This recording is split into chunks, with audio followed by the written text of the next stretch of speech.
Good afternoon once again. Today is Wednesday, the 1st of December 2021, and this is the English language summary at the press briefing here at the Center for COVID Situation Administration for the 1st of December today. Thank you, Dr. Tweesin, for the information in the Thai language version.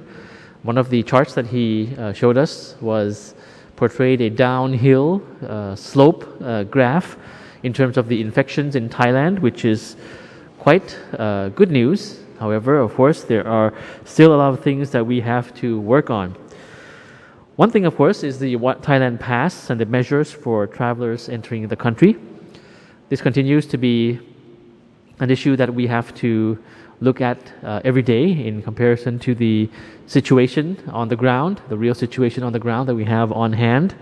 So first off, one development is that yesterday, on Tuesday, which is the weekly cabinet meeting, the cabinet approved that all people entering the country via the test and go scheme must take the RT-PCR test as usual. This was considered as our precaution, a precautionary step to cope with the new COVID-19 variant of concern, as you know, Omicron. Now, the cabinet approved this. As you recall, if you heard the briefing last week, that was the plan as proposed by the CCSA to change from the RT-PCR requirement for all travelers coming into Thailand to ATK. Now that, of course, as I've mentioned, has been reversed, and the approval to take the RT-PCR test as usual is now in place. So just would like to once again briefly highlight on the new measures for travelers entering Thailand on different schemes starting from the 16th of December onwards. Now please note that this is not related to the travelers in the travelers coming from the 8 risk countries from the African continent. This is for the general all other travelers. So just to summarize in simple terms, number one, upon arrival in Thailand, travelers on the test and go scheme are required to take the RT-PCR test as usual. Number two, travelers entering Thailand via the sandbox scheme are required to stay within the sandbox zone for only 5 days instead of 7 days. And the only adjustment is the quarantine period, while other measures remain unchanged. And number three, the shortened quarantine period is also applied to travelers on alternative quarantine or AQ. Only 5 days of quarantine is required if you are fully vaccinated, and 10-day period if you are not. However, these measures are subject to change and revision at any time depending on the current day-to-day situation, as we all know. So all travelers are recommended to closely follow the news regarding this matter. Now let's move to the update on the entry into Thailand. We have a slide coming up for you here. As of 9 a.m. today, the 1st of December, we have logged a total of 337,988 applications on the Thailand Pass system. And of that number, a total of 268,799 have been approved. Actually, the majority. And of which 138,375 were auto-approved. Now, from another slide that we have will concern the numbers for the 1st to the 28th of November. Sorry, the 30th of November. We have here 133,061 travelers who entered Thailand in total, approximately for the whole duration of the month of November. And of this number, the majority, 106,211 travelers, entered via the test and go or the quarantine exemption scheme. And we have 21,438 entering via the sandbox scheme in the sandbox pilot provinces. And we have 5,412 entering through the normal regular quarantine. Now, the majority of international travelers come from these top 10 countries of origin, namely the United States, Germany, Netherlands, UK, Japan, France, the Republic of Korea, the UAE, and Israel. Out of the total number of travelers, only 171 tested positive for COVID-19, or 0.13%. And you can take a look at the infographic that we have on screen for you with those numbers in place. Now, this recaps actually the entire month, past month of November. Yes, there. So we have now the issue of the vaccination progress. We have yesterday administered 573,073 doses of vaccine. And you see that in the center column there. That was for yesterday alone, making the accumulated number of vaccinations in Thailand to more than 93 million doses already, almost close to 100,000 doses.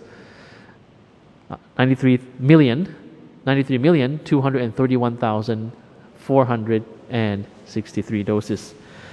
Now we have, in some terms of percentage, 67.1% as those in Thailand's population having now received their first dose, 67%. And we have 57.6%, or more than 41 million people in Thailand now having received their second dose. 41 million people, almost 58% of the entire population now having completed their second dose. Turning to the general situation for today, we have new confirmed case at 4,886 cases. As compared to the new recoveries, which now far exceeds the new confirmed case on a daily basis. New recoveries, we have over 6,326 cases. The active cases still being treated at the moment is 74,190. This number of active cases still being treated in hospitals and facilities continues to decline at a steady rate, which is very good news for us. And of this number, 1,351 are considered as COVID-19 patients in critical condition. And of that number, 340 are patients on ventilators. We have new fatalities at 43, unfortunately 43 new fatalities. And coming up on screen for you now, we'll have the provinces that have the top number of cases in terms of COVID-19 infections. As you can see, Bangkok tops the list, has been topping the list for quite some time already. For today, for example, we have new cases in Bangkok at 794, which is higher than the previous day because it's in red. And in Surat Thani province, for example, 240, that's in green because it's less than the previous day. So Bangkok and some provinces in the southern part of Thailand, as well as other provinces around the country, continue to make the top 10 list. If you look at it from one perspective, the Bangkok number is 700, is the highest in terms of the provincial distribution. But it is actually not a very high number when compared to the population of Bangkok. So therefore, we hope to see this trend continue. As I mentioned in the beginning, the downward slope of the graph that we have in terms of the infection, hoping that it will become a steeper slope in the days and weeks ahead. So moving on to the measures, the adjustment of the measures in Bangkok in particular, we have, firstly, I'd just like to mention that Dr. Tweesin talked about the SHA standard, SHA and SHA plus, wherein in Bangkok, actually, there still remains some establishments which, of course, need to do more to reach the SHA or SHA plus standard. Now, with the SHA standard for restaurants and facilities and establishments, SHA in Bangkok now we have numbering 9,196 establishments which were qualified already in the SHA standard.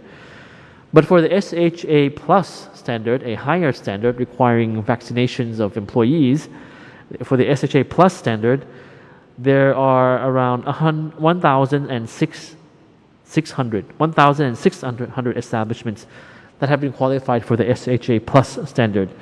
So therefore, you can see the difference that over 9,000 is SHA but only 1,006 is SHA plus. So therefore, these establishments obviously need to do more to reach the SHA and SHA plus standards. This is also, of course, related to the establishments that can sell alcohol in the future. They would have to have SHA standard. So that's a strict requirement that we have set up for establishments in Bangkok. So hoping that there will be more SHA establishments and SHA plus establishments in the Bangkok area. Now, returning to the slide, can I have the slide coming back again? Yes. We have the Bangkok Metropolitan Administration, or BMA, announcing that from the 1st of December onwards, which is today, that the drinking of alcohol at restaurants will be allowed to continue until the time of 2300 hours or 11 p.m. However, the entertainment venues will remain closed until the 31st of December or until further notice. Now, of course, having alcohol in restaurants and establishments, those restaurants and establishments have to be qualified for the SHA standard as mentioned. And meanwhile, competitions or other sports activities can resume. But of course, the organizer of these sports events need to receive permission from the Ministry of Public Health before any activities can be held. And you have this infographic on screen for you, courtesy of the Public Relations Department, recapping about the measures in the Bangkok metropolitan area, the Communicable Disease Committee of BMA, and their 3-point resolution, recapping for you what I mentioned just now. So moving on to the update on the Omicron variant.